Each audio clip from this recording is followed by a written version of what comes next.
उस पुराने घर की अंतिम चीख गांव बंजरपुर के बीचों बीच खड़ा था। एक सूना और सड़ा हुआ पुराना हवेली जैसा घर। बरसों से बंद पड़ा वो घर अब किसी भूली हुई चीख जैसा हो गया था। न कोई पास जाता, न ही कोई उसका जिक्र करना चाहता। 10 साल पहले उस घर में भयानक आग लगी थी। एक महिला और उसका बेटा वहां रहते थे।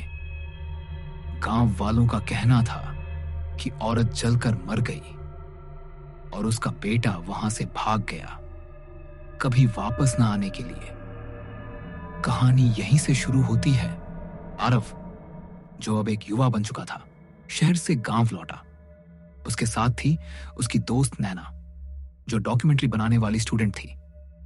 आरव बचपन की उस याद से पीछा छुड़ाना चाहता था, लेकिन नैना के लिए वो जगह रोमांच और रिकॉर्डिंग का विषय थी। आरव ने मना किया।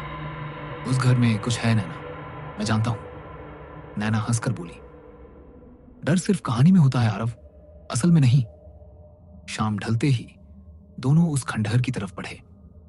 गांव वालों की आंखों में डर तैरता देख नैना को हल्का संदेह हुआ, लेकिन उसने कैमरा ऑन रखा।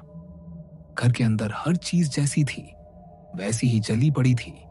टूटी दीवारें, जले हुए लकड़ी के ढांचे और एक आईना जिसमें किसी का चेहरा बार बार झलक रहा था, पर पीछे कोई नहीं था। तभी कमरे में एक धीमी मगर गूंजती हुई आवाज आई, तू वापस आया है, माफी मांगने या मरने? आरव की सांसें तेज हो गईं। वो कांपते हुए बोला, मां। नैना चौंक गई, तुम्हारी मां? क्या तुमने कभी बताया नहीं? आरव ने कांपती आवाज में कहा, मां ने आग नहीं लगाई थी, मैंने लगाई थी। उस रात वो मुझसे नाराज थी। मैंने गुस्से में अलमारी में आग लगाई थी, लेकिन वो आग पूरे घर में फैल गई। मैं भाग गया और मां अंदर ही। अब कमरे की दीवारों से रक्त के निशान उभरने लगे। आईने में आरव की मां का चेहरा नजर आया।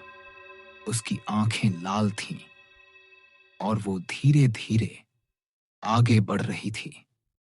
मुझे अधूरा छोड़ दिया तूने, अब क्यों लौटा है? आरव रोने लगा, मां, मुझे माफ कर दो। लेकिन माफी अब आसान नहीं थी। नैना बेहोश हो गई। कैमरे की रिकॉर्डिंग अचानक अपने आप रिवाइंड और फॉरवर्ड होने लगी। सुबह गांव वाले उस घर के पास गए तो देखा दरवाजा खुला पड़ा था। अंदर नैना बेसुध पड़ी थी और आरव का कोई नामो निशान नहीं था। बस एक पुरानी राख की ढेरी और उस पर जली हुई एक फोटो फ्रेम जिसमें एक औरत और एक छोटा बच्चा मुस्कुरा रहे थे।